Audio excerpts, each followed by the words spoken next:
তৃতীয় দিনের মতো রায়ের বাজারে চলছে জুলাই অভ্যুত্থানে অজ্ঞাত শহীদদের মরদেহ উত্তোলন ও পরিচয় শনাক্তের কার্যক্রম। সিআইডি ও বিদেশি ফরেনসিক টিমের অধীনে সকাল 9:30টায় শুরু হয় কার্যক্রম। আজ দুটি সহ এ পর্যন্ত মোট 8টি মরদেহ উত্তোলন করা হয়েছে। উত্তোলনের পর ময়নাতদন্ত আর হাড়ের ডিএনএ নমুনা সংগ্রহ করা হচ্ছে। সবগুলো মরদেহ উত্তোলনের পর স্বজনদের ডিএনএর সঙ্গে মিলিয়ে পরিচয় শনাক্ত করা হবে। রোববার প্রথম দিন শনাক্ত কার্যক্রমে স্বজনদের মরদেহের খোঁজে 7টি পরিবার আসে রায়ের বাজারে। তাদের 11 জনের ডিএনএ নমুনা সংগ্রহ করা হয়। ময়নাতদন্ত ও ডিএনএ নমুনা সংগ্রহের পর আবারও দাফন করা হচ্ছে মরদেহ।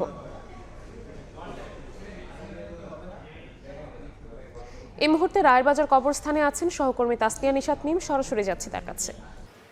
সিআইডি এবং ফরেনসিক টিমের সহযোগিতায় কিন্তু রাজধানীর মোহাম্মদপুরের রায়েরবাজার কবরস্থানে এই মুহূর্তে কিন্তু তৃতীয় দিনের মতো চলছে মৃতদেহ উত্তোলন কার্যক্রম।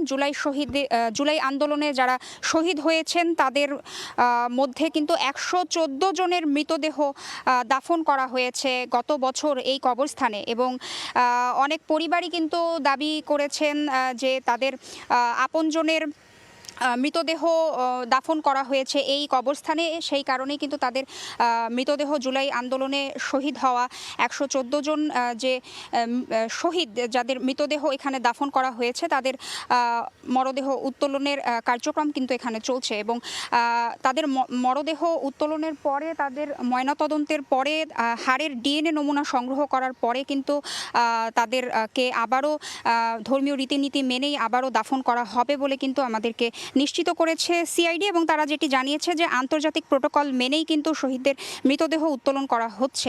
এবং আমরা এখানে এসে যেটি জানতে পেরেছি যে এখন পর্যন্ত আজকে মঙ্গলবার সকাল 9:30 থেকে এই কার্যক্রম শুরু হয়েছে, এবং আজ 2টি মৃতদেহ উত্তোলন করা হয়েছে। রোববার থেকে আজ পর্যন্ত যদি গণনা করি তাহলে মোট 8টি মরদেহ উত্তোলন করা হয়েছে বলে কিন্তু আমরা জানতে পেরেছি, এবং এ বিষয়ে কিন্তু বিকাল 4টার দিকে একটি বিস্তারিত ব্রিফিং করা হবে বলে কিন্তু আমাদেরকে জানিয়েছে সিআইডি। এবং আমরা যেমনটি জানি যে রোববার থেকে কিন্তু এই মরদেহ উত্তোলন কার্যক্রমটি শুরু হয়। প্রথম দিনও 2টি মরদেহ উত্তোলন করা হয়েছে, এবং গতকাল অর্থাৎ সোমবার 4টি মরদেহ উত্তোলন করা হয়েছে, এবং এখন পর্যন্ত 2টি মরদেহ সব কিছু মিলিয়ে টোটাল মোট 8টি মরদেহ কিন্তু উত্তোলন করা হয়েছে বলে আমরা জানতে পেরেছি। এছাড়াও আমরা যেটি জানতে পেরেছি যে রোববার কিন্তু 11টি পরিবার এখানে মরদেহ উত্তোলনের সময় উপস্থিত ছিল, এবং তাদের মধ্য থেকে 7 জন সদস্যের কিন্তু ডিএনএ নমুনা সংগ্রহ করা হয়েছে।